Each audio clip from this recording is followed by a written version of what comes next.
diberkati Tuhan. Shalom. Shalom. Tuhan sudah tuntun kita dalam kasih-Nya sampai kita ada pada minggu sengsara yang ke-7, dan sepanjang 7 minggu sengsara kita sudah merenung makna penderitaan sengsara Yesus Kristus bagi kita, dan akan tiba pada puncaknya di minggu ini dalam perayaan Jumat yang agung. Bapak Saudara yang dikasihi dan yang diberkati Tuhan, senjata adalah alat perang yang dipakai untuk menyerang, tapi juga untuk mempertahankan diri, untuk melindungi. Jadi senjata berfungsi seperti itu. Nah, dalam perang, senjata sangat dibutuhkan. Seorang prajurit kalau maju berperang tanpa senjata itu sama saja dengan mati bunuh-bunuh, sama saja dengan serahkan nyawa percuma. Bukan hanya itu Ibu Bapak, senjata yang dipakai juga mesti tepat supaya lawan dapat dikalahkan dan kemenangan bisa diperoleh. Jangan pakai pistol air, senjata mainan untuk masuk ke perang yang sesungguhnya.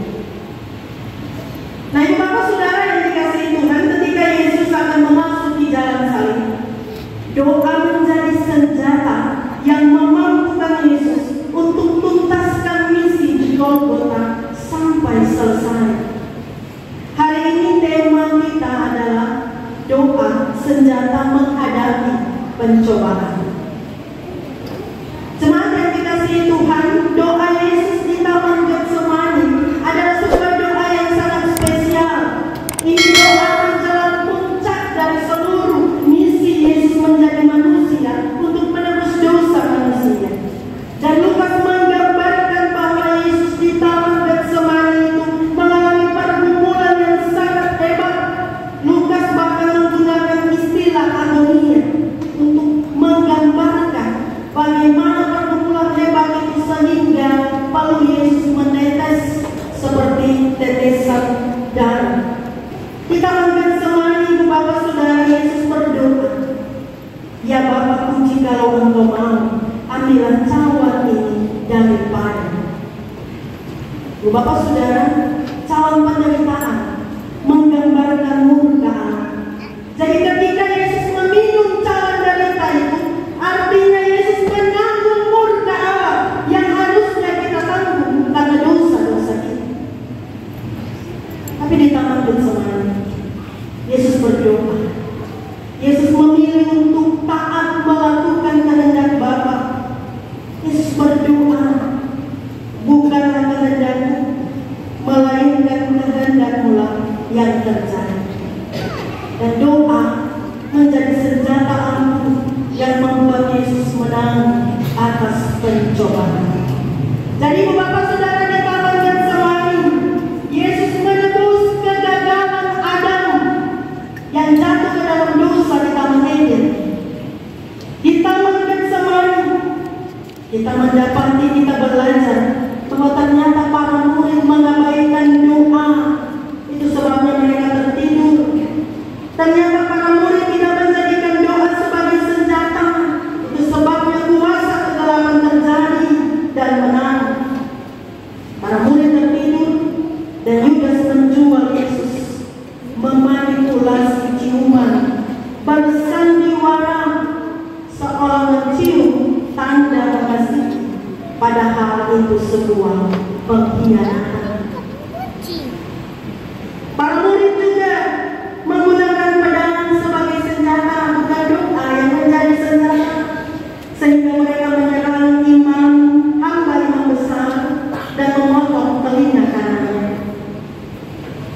Jadi Bapak Saudara-saudara, kita mendapati dua kehidupan yang berbeda. Karena lalai dalam doa, para murid menghadapi masalah, situasi saat itu dengan emosional, dengan melakukan kekerasan, dengan sebuah pengkhianatan.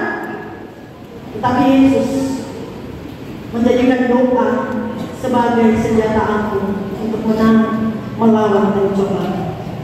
Nah, Ibu Bapak Saudara yang dikasihi Tuhan, berdoa atau tidak berdoa itu sebuah pilihan.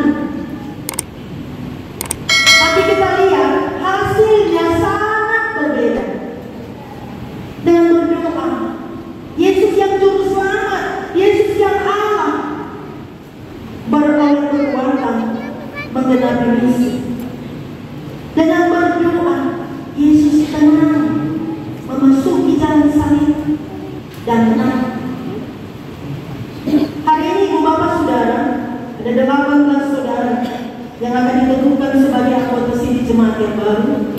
Satu di antaranya akan menerima pembaptisan, dan satu anak juga akan menerima sakramen pembaptisan bagi anak-anak.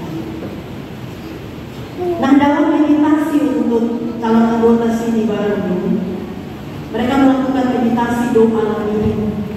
Bapak labirin itu yang biasanya dibikin dalam bentuk taman, tapi juga sebuah permainan di mana orang kalau jalan itu pintu masuk bisa tersesat, jalan buntu, talingkar, dan lain sebagainya. Tapi ketika calon anggota sini jemaat ini melakukan meditasi doa labirin, itu menjadi simbol bahwa perjalanan hidup bisa saja lebih rumit, bisa saja lebih talingkar dari labirin. Tetapi sepanjang labirin kehidupan kita, kita harus menjadikan doa sebagai nafas kehidupan.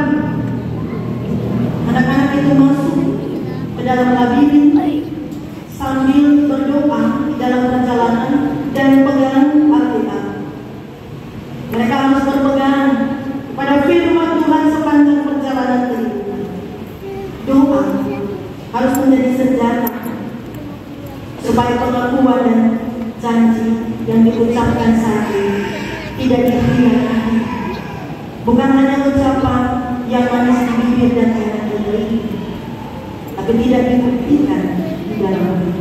Doa juga harus menjadi senjata bagi saya kepada saudara untuk memenangi peperangan kehidupan kita masing-masing, hingga semani kehidupan kita masing-masing. Kalau doa yang Bapak saudara, kita berlutut di hadapan Allah supaya kita bisa tegak berdiri di hadapan manusia. Dalam doa kita menyatu dengan Allah dalam surga, supaya kita bisa menang menghadapi pertempuran kehidupan di dalam dunia. Jadi kalau kaki sudah tidak kuat berdiri berlutut, kalau tangan tidak kuat lagi menggenggam, lipatlah untuk berdoa. Kalau kepala tidak kuat lagi ditegakkan, menunduklah untuk berdoa. Kalau hati tidak kuat lagi menahan kesedihan, menangislah di dalam doa. Kalau hidup tidak sanggup lagi bicara, tekunlah berdoa. Tuhan setia menyertai saudara-saudara calon anggota sini jemaat yang baru, tapi juga kita jemaatnya. Ia bersama kita dalam perjalanan hidup kita, asalkan kita setia berdoa sebagai nafas kehidupan kita dan menjadikan doa senjata menghadapi pencobaan-pencobaan dalam hidup. Percayalah, Tuhan mendengar lebih dari apa yang kita katakan. Tuhan menjawab lebih dari apa yang kita minta. Tuhan memberi lebih dari apa yang kita inginkan. Karena bersama Tuhan ada kekuatan yang tidak terhingga. Bersama Tuhan di depan kita ada kemungkinan yang tidak terbatas. Dan ketika Tuhan ada dengan kita, ada kesempatan yang tiada. Ia beserta kita.